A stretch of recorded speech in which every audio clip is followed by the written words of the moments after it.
Alors, bonsoir tout le monde. Alors, je me présente Youssouf Diallo, je suis le mandataire de la coalition Jëf ak Thione.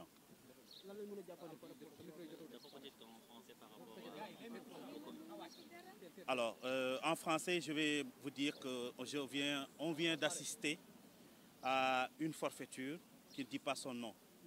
Alors, nous sommes arrivés au niveau de la salle de délibération et notre clé qui a été mise sous scellé a été projetée par les techniciens donc, du Conseil constitutionnel. À notre grande surprise, alors, nous avons présenté dans la clé qui contient toutes les informations par rapport aux parrains requis. Et dès le premier jour de contrôle, nous avons déposé 52 220 parrains. Et lorsqu'il a ouvert la région de Dakar, il a juste constaté qu'il y a un seul parrain sur 10 000 sur la région de Dakar. Et aussitôt, il s'est mis à dire que le fichier n'est pas exploitable. Alors moi, je dis, en tant que j'étais accompagné de mon informaticien, quand vous saisissez un fichier, il peut y arriver donc qu'il y ait des erreurs de saisie. Sur 10 000 parrains quand même, on ne peut pas dire un seul parrain exploité qui présente donc des anomalies, dire que le fichier n'est pas exploitable. Et là, c'est quelque chose que nous regrettons donc, à ce stade de la démocratie donc, au Sénégal. Quand on vient pour contrôler un fichier électronique, en principe, il devrait prendre toutes les dispositions requises pour que le contrôle soit efficace. Alors, lorsqu'on a posé des questions à savoir comment sur 10 000 parrains, un seul parrain sur la date d'expiration présente des anomalies, comment vous pouvez tirer en conclusion que le fichier n'est pas exploitable? Et c'est une question qui les a dérangés. Et aussitôt, ils nous ont demandé de libérer la salle. Et voilà le constat que nous venons de subir, cette forfaiture, sur une candidature aussi sérieuse que la candidature du président Thione. Pendant 3 mois, nous avons sillonné le Sénégal. Nous avons, pendant 3 mois, avec nos volontaires, donc, travaillé sérieusement. Et aujourd'hui, le résultat est là. En termes clairs, vous êtes recalé? Oui, en termes clairs, on est recalé. Sur des termes vraiment très fallacieux que nous pouvons vraiment contester et que nous contestons vigoureusement. Non, le fichier n'a jamais fait l'objet de modification. Je prends en témoin mon technicien qui est là, parce qu'on a respecté les consignes qu'ils nous ont données. Donc si le fichier avait été modifié, c'est sûr qu'ils ne pourront même pas ouvrir le fichier, à plus forte raison de l'exploiter. Donc ça n'a jamais fait l'objet de modification.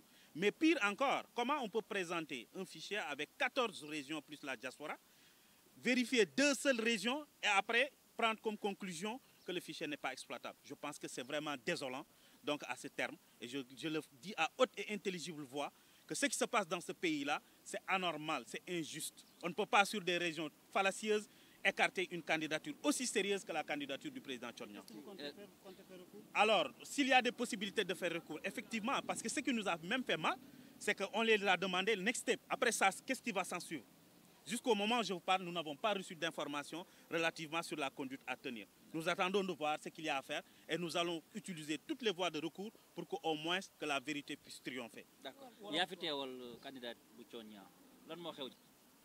li ma métti suma réew ma ñëw pour contrôler suma fichier de parrainage pendant 3 mois képp kuy sénégalais gis nga ñuy sillonné dëkk bi di dem wut ay parrain nga xamante ni nu mu méttee. Donc ñu ñëw tey pour contrôler suñuy parrain ñu dugg ci salle de délibération bi ñu présenter suñu clé ñu commencé exploiter la région de Dakar. Région de Dakar ñun ñaari fichier lañ ko def parce que bu matee 10 000 tu es obligé nga ubbiwaat beneen feuille. Bu ñu ubbee la région de Dakar sur 10 000 parrains benn parrain sur date d'expiration bi kese moo am erreur mu exploité waat deuxième fichier Dakar bi amul erreur. Conclusion mu exploité la région de Fatick mu ne non bu ñu naree continuer nii on va passer la nuit ma ne ko mais loolu moo ñu fi indi foog ngeen exploité fichier yëpp. Mais boo tiré conclusion ne fichier bi baaxul man damay leen lii forfaiture la te effectivement forfaiture la parce que mënoo présenter 14 régions plus la diaspora candidature bu sérieuse bu mel ni président wu Thione nga ñëw exploiter ñaari région ci 10 000 parrains yi am benn parrain bi nga xamante ne dafa am erreur de saisie sur la date d'expiration informaticien bi taxaw wàcc yàlla ne fichier mënu ko exploiter. Loolu mooy lu ñuy naqarlu tey li nga xamante ne moom la ñu jëlee tey ci salle de délibération conseil constitutionnel. ci gàttal candidature Thione jàllul. Donc loolu la ñu wax ne candidature bi jàllul parce que fichier bi mënuñu ko exploiter. te bëgg naa nag ñu leeral nit ñi lan mooy fichier bu ñu mënu exploiter parce que bu dee informatique kese la fichier bu ñu mënu exploiter mooy fichier bi nga xamante daanaka mënuñu ko sax ubbi loolu mooy fichier bu ñu mënu exploiter mais fichier boo ubbi gis 10 000 parrains yu leer nañ benn parrain mu am erreur de saisie nga ne fichier boobu mënu ko exploiter man je pense que lii caaxaan la te nañ bàyyi di fooye réew mi. ni ngeen koy bàyyee wala. donc li ñu ba fas yéenee def mooy lu ci gën a doy waar bu ñu génnee dañu leen ne waa ok comme nee ngeen fichier mënuñu ko exploiter ban taxawaay la ñu war a am ba moment bi ñuy wax ak yow amuñu information ñoo ngi taxaw di xaar bu ñu waxee taxawaay bu ñu war a am dinañ ko topp ba fu mbaxana doonee benn te incha allah candidature bi dinañ ko défendre caaxaan yi la ñu war a mën a bàyyi ndax élection présidentielle du ay caaxaan mënuñu wër dëkk bi pendant 3 mois tey ñu toog même pas 10 minutes président conseil nañu da ngeen war a libérer salle bi parce que informaticien bi neen mënu exploiter ak ñu yàggee ci biir depuis 12 heures ñu ngi fi nga dugg pour 15 minutes ñu la nga génn donc je pense que c'est pas sérieux ce qui se passe dans ce pays là c'est pas sérieux c'est pas de ñun la dal moo tax ñu koy wax mais je sais que ne y a beaucoup de victimes de cette situation là donc loolu la ñu naqar Youssouf Diallo mandataire bu président Thione Niang jërëjëf